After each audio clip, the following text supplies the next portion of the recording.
안녕하세요. 우리 신임 비서실장을 여러분께 소개하겠습니다. 우리 정진석 전 국회 부의장 사실은 소개가 필요 없을 정도로 여러분도 잘 아실 거라고 생각하고요.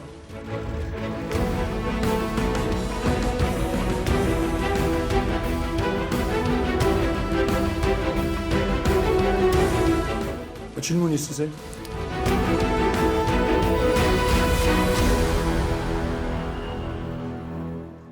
안녕하세요. 우리 신임 비서실장을 여러분께 소개하겠습니다. 우리 정진석 전 국회 부의장 사실은 소개가 필요 없을 정도로 여러분도 잘 아실 거라고 생각하고요.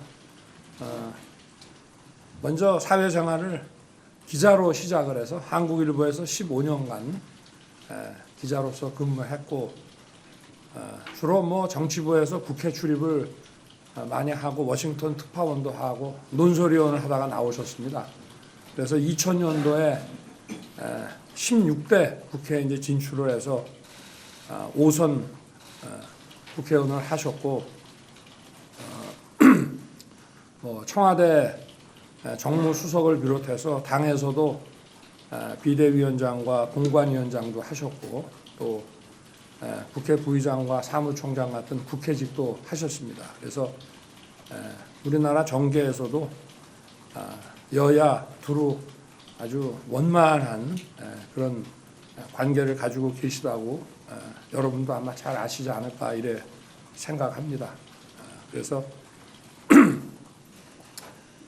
앞으로 또 비서실장으로서 용산 이 참모진들뿐만이 아니라 또 내각, 당, 또 야당, 또 우리 언론과 시민사회 이런 모든 부분에 원만한 소통을 하면서 잘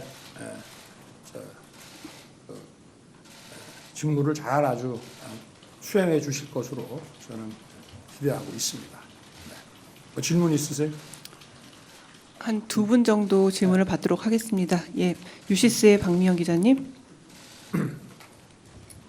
안녕하세요. 네. 유시스 박미영입니다. 대통령께서 참모들에게 이제 정치하는 대통령이 되겠다, 국민들께 친근하게 네. 다가가는 대통령이 되겠다고 말씀하셨다는데, 국정 운영이나 아니면 소통 방식에서 구체적으로 어떤 변화를 생각하고 계시는지 말씀해 주십시오.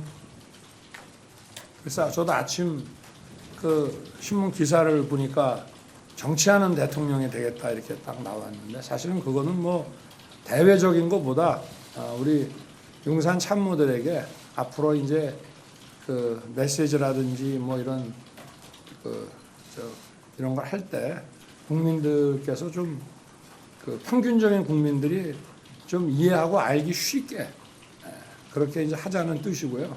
무엇보다 제가 지난 2년 동안은 이제 중요한 이런 국정 과제를 정책으로서 설계하고 또 집행하는 쪽에 좀 업무의 중심이 가 있었다고 할 수 있습니다.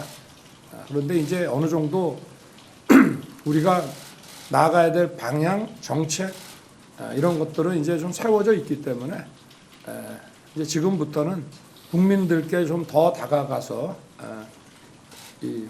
우리가 나가는 방향에 대해서 더 설득하고 소통하고, 또 이러한 정책 추진을 위해서 여야 당과의 관계뿐 아니라 야당과의 관계도 더 좀 설득하고 소통하는 데 주력을 하겠다는 그런 뜻으로 이해를 해 주시면 되겠습니다.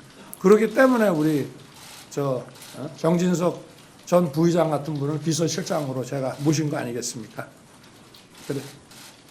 네, 한 분 정도. 네, KBS의 이현준 기자님. 네, KBS 이현준입니다. 이재명 대표와 회담을 할 때 어떤 의제로 논의하실 것인지 궁금합니다. 네. 글쎄 의제에 대해서는 아무래도 제가 이재명 대표를 용산으로 초청을 했기 때문에 제가 하고 싶은 말을 하려고 초청했다기보다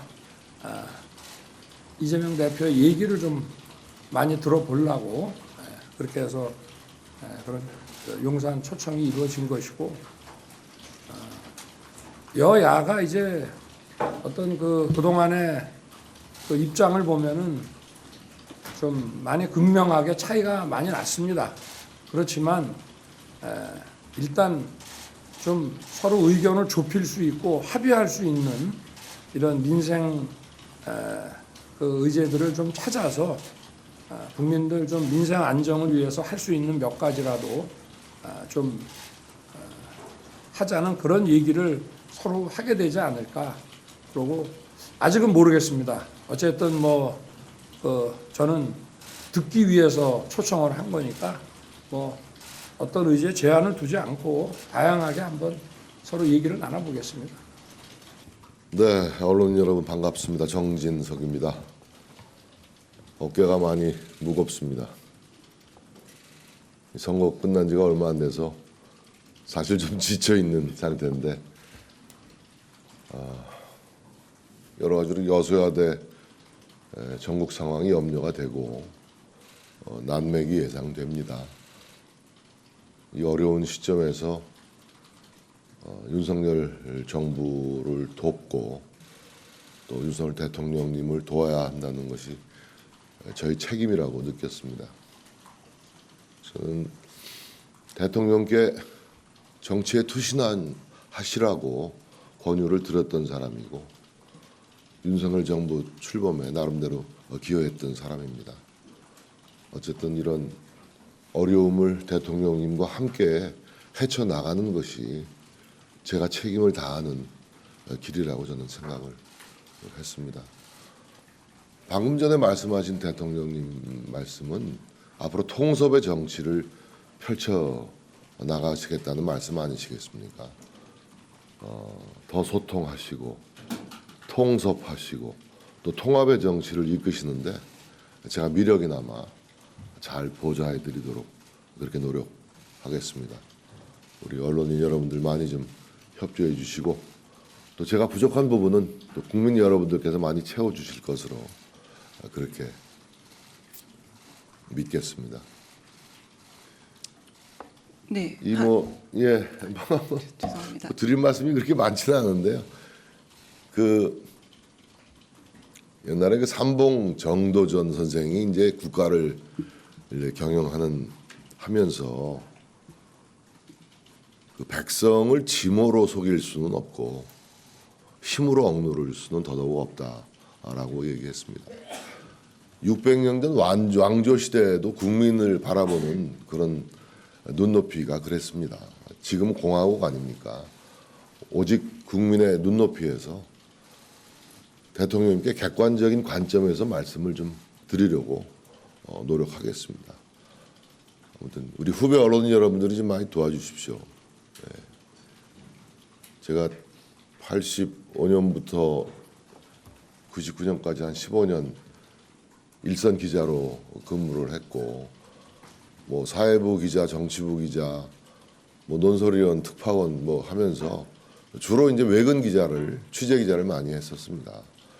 국회에는 또 제가 출입을 꽤 오랜 기간 했었고 그래서 지금도 우리 언론인 여러분들 뵈면 늘 우리 가까운 가족 만난 것 같은 그런 친근감이 들고 과거 제가 정치 오래 하면서 여러분들도 제 세평은 들으셨겠습니다만은 비교적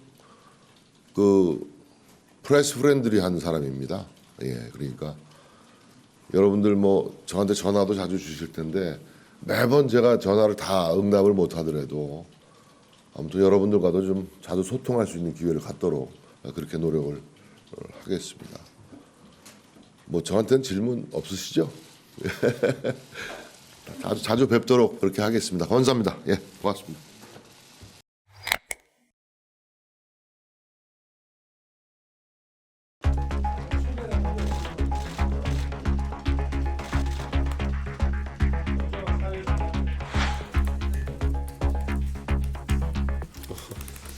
참 비서실장 찾는 게 이렇게 요란하고 이렇게 또 여러 사람의 이름이 하마평에 오르내리는지 잘 모르겠습니다. 대통령께서 평정심을 찾아야 된다 이 말씀을 드리고 싶습니다. 지금 주변에 조언자랍시고 남아있는 사람들이 얼마나 될지 그리고 이제는 그들을 대통령마저도 또 믿을 수 있을지 잘 모르겠지만은 정말 인사가 말이 되는지 아닌지 궁금하시면은 저한테라도 물어보십시오. 이게 진짜 제가 다 답해드릴 의향이 있습니다. 근데 지금 나오는 인사들은 글쎄요, 저는 돌려막기보다도 더 안 좋은 양태다 이렇게 좀 보입니다. 당심 100% 전당대회 룰을 밀어붙였던 사람이 저는 이 정부의 실패에 굉장히 큰 책임을 갖고 있다고 보는데 신과 민심이 괴리되어 가고 있다는 판단조차도 못하는 사람이 만약에 비서실장이 되면은 저는 그거는 똑같은 일이 반복되지 않겠습니까?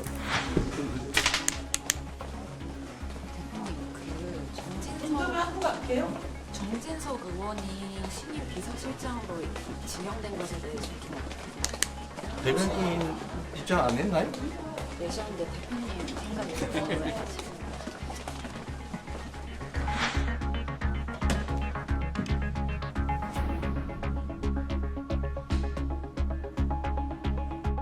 오늘 정진석 비서실장을 임명하신 것을 보니 아직도 정치하는 대통령 하실 생각이 없으신 듯합니다.